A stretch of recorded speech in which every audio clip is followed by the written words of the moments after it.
A chaotic start to the Easter holidays. Thousands of passengers hoping to get away have been stranded in queues of up to 14 hours waiting to board ferries. It's quite annoying to be sat here. We don't really understand what's been going on. We haven't been told anything. So we're just kind of sat here just waiting. Not really a clue with how long it's going to be. Also ahead, millions wake up to yet more rising costs as bills go up while help with the price of energy comes to an end. In the US, death and destruction as tornadoes tear through several states and... In position here with Riyad Mahrez. De Bruyne!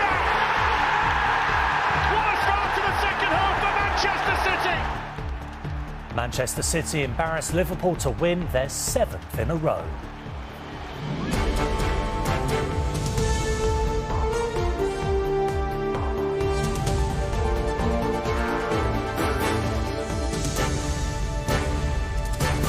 This is ITV News with Duncan Golestani.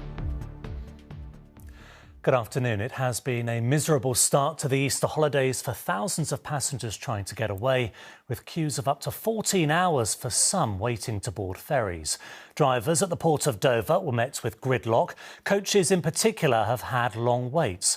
The port earlier declared a critical incident and suggested ferry operators taking additional coach bookings may be to blame, as well as the weather and delays at the French border. From Dover, Ian Woods sent this report.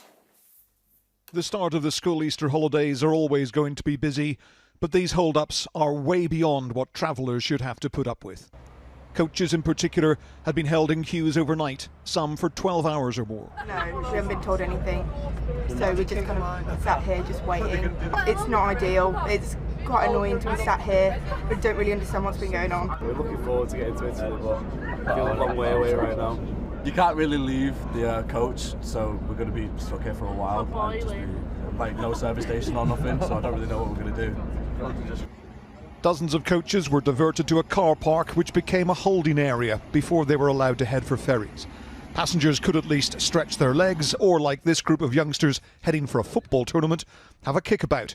But they won't now arrive in Amsterdam until early tomorrow morning. People on the ground have actually been fairly helpful. They've been onto the coach a couple of times now just to kind of give us updates. But they're very much not in the know because they're very clear that it's not in their hands. It's all kind of clearing the other side that's the problem. The ferry companies have apologised for the delays, but the Port of Dover says they're deeply frustrated. They've blamed what they call challenging weather conditions and French border processes, but suggested that the primary factor may simply be that the ferry companies booked too many coaches on board. We actually had 15% more coach volume than we had planned upon. For every passenger going into the European Union, the passports need to be swiped and then they need to be stamped. In a carload of, say, 4 people, that will take a little while. But in a coach where you might have 60, maybe sometimes up to 80 people on some of the bigger ones, that's just going to take a long time. Labour leader Sir Keir Starmer has called for the government to get a grip so what he called the same old problem doesn't happen every summer and Easter holidays. Well, as you join me live in Dover, signs of progress. We're about a half a mile from the port. At lunchtime today, this road was absolutely chock-a-block. As now you can see, it's passing through pretty freely, but that's because what's happening is that the coaches are being held off-site and only allowed to come down here to the port when there is capacity. So the problems will go on. They will still face a wait of an hour once they get to passport control. Ian in Dover, thank you. Now it's April the 1st, so a host of changes affecting people's personal finances are taking effect today. Council tax, water, broadband and energy will all cost most people more of their hard-earned cash, fuelling inflation and adding to the cost of living crisis. Here's our political reporter Shihab Khan. It's sadly not an April Fool's joke. Today the cost of living crisis got worse for a lot of people. Almost every council has raised council tax, most by around 5%, but some in severe financial difficulty went even further. The average household will be forking out an extra £100 a year, which for some could be the final straw. I can't even plan like that. I'm really living paycheck to paycheck. Like the council tax is, to me, it seems to be the last straw. I won't be able to manage that on top of all my other bills to survive in. The Labour leader today believes his plan would have avoided the need for the hike. What we would do is to freeze those council taxes this year, not a penny more, and we would pay for that from the oil and gas company profits with a windfall tax, because politics in the end is about choices. And it's not just council tax. Most will pay £67 more for energy each month as the government's subsidy has ended. Water bills are up by an average of £31 per year in England and Wales, and the average annual mobile and broadband bill is rising by £91. There is, however, some relief, though, for the lowest earners. The minimum wage and living wage are rising as of today, along with most benefits. 2.9 million people getting a big pay rise of 9.7%. Actually, the increase it is. That's £1,600 if somebody's on full-time national living wage. So that's really good news.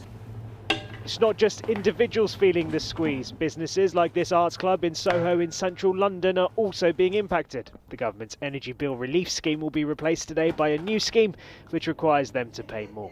Any increase, be that 10 or 15%, has to be passed on to the consumer. I've had suppliers say to me, can't you just absorb that price increase? Absorb it where? There's no profit to be had as it is. It's been a difficult period already, and it's not about to get any easier immediately. Shihab Khan, ITV News. At least a dozen people are now thought to have died in a series of tornadoes and fierce storms across the central United States. It is the start of tornado season there, but more twisters have now been seen in a week than would normally appear in a month, and the number of dead continues to rise. Alex Isaac has the latest. Twisting through the sky, causing destruction as they go. Up to 50 tornadoes were seen across 6 Midwestern American states. Cars were overturned and houses destroyed. At a rock concert in Illinois, the roof collapsed, killing at least one and injuring dozens. An emergency was declared in Arkansas, where entire neighborhoods were destroyed. Arkansas and the state government stand ready to offer whatever assistance is needed. We've offered that to the mayor here as well as other cities across the state. Residents are still coming to terms with what happened. Many were unprepared for such devastation. The only way we knew the tornado was coming, the leaves were swirling. It was a lot of pressure. It was quick though. It was less than 20 seconds. Came barreling straight to my house. It was really dangerous. It was really fast, and it came clear across the center of my home. This weekend's intense storms came a week after a tornado killed at least 26 people in Mississippi. It's tornado season in the Midwest as humid air from the Gulf of Mexico surges north and hits the cold air in what is referred to as Tornado Alley. An average of 200 twisters are seen from March to June, but this year has proved exceptionally deadly and forecasters are expecting more.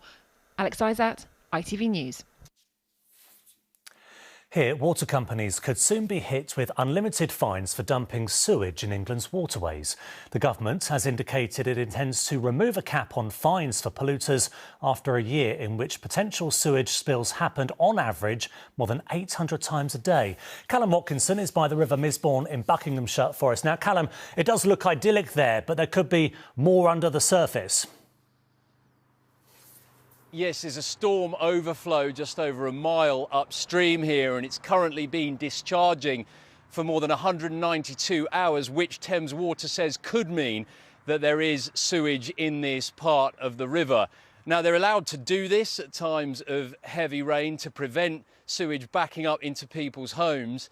Sometimes, though, water companies do it when they're not allowed to, and that's when they get fined, either at the culmination of a court case or directly by the Environment Agency through something called a variable monetary penalty, and it's those that this government proposal is looking to increase. At the moment they're capped at £250,000. The idea would be to make them unlimited, although the government did say that in the most serious cases it would still have to go to court. Now, in response to this today, the water industry said they're already 99% compliant across the network.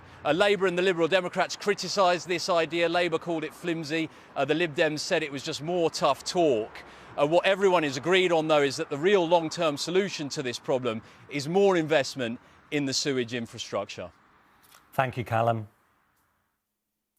In other news, a teenage boy has died after being stabbed in a taxi in Leeds. Police say 3 suspects attacked the 18-year-old yesterday evening. His 16-year-old companion was injured and remains in a serious condition in hospital. A 66-year-old man has appeared in court charged with the murders of a father and son in Cambridgeshire. Gary and Joshua Dunmore were found shot in locations 6 miles apart on Wednesday. Stephen Alderton has been remanded in custody. And women eligible for hormone replacement therapy in England can now get a year's worth of HRT for just under £20. A new prepayment certificate became available online this morning. NHS chiefs apologised after the website went down temporarily. In the Premier League, Arsenal have maintained their 8-point lead at the top after a 4-1 win over Leeds. Earlier, defending champions Manchester City did what they had to do to stay in touch in second place. Chris Scudder reports.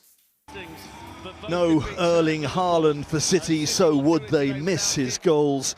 A game they knew they had to win, and for a while it got frustrating. Whistles wide. Especially when Liverpool caught them flat-footed at the back and Mo Salah scored the opening goal that threatened to tilt the title balance further Arsenal's way. But Liverpool have been hit and miss all season, and City are relentless. 1-1. Alvarez had City level by the break, and then within a minute of the start of the second half, the champions had the lead.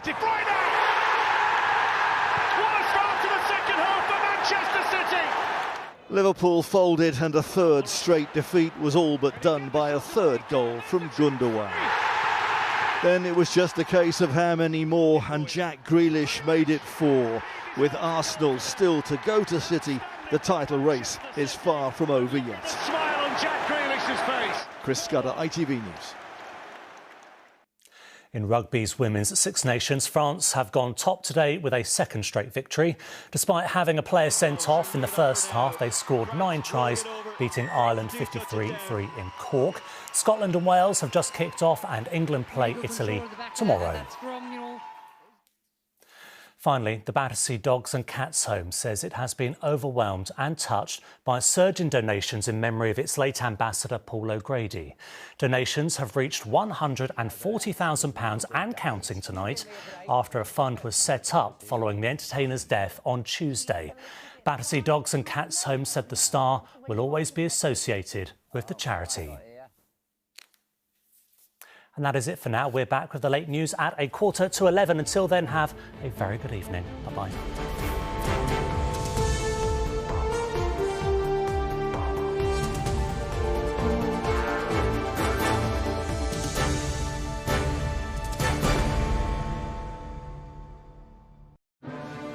A cold start, with a snow shower spreading quickly across the east. Heinz Seriously Good Mayonnaise sponsors ITV National Weather. Hello, a very good evening to you. As we roll into April, things are looking nice and settled weather-wise across the UK. This week, certainly plenty of fine weather ahead. Still the risk of frost to come by night, but some warm spells of sunshine during the day, and even into next weekend for Easter, settling down nicely. Before that, there will be bits and pieces of rain around at times, chiefly for Western Scotland and Northern Ireland overnight tonight, and a few showers for eastern areas, which are tending to die away over the next few hours or so. Most places having a dry end to the night, and under long, clear spells, it could get a little bit chilly in the north with a touch of frost there, but much of England and Wales will have enough cloud cover and a gentle breeze to keep frost at bay.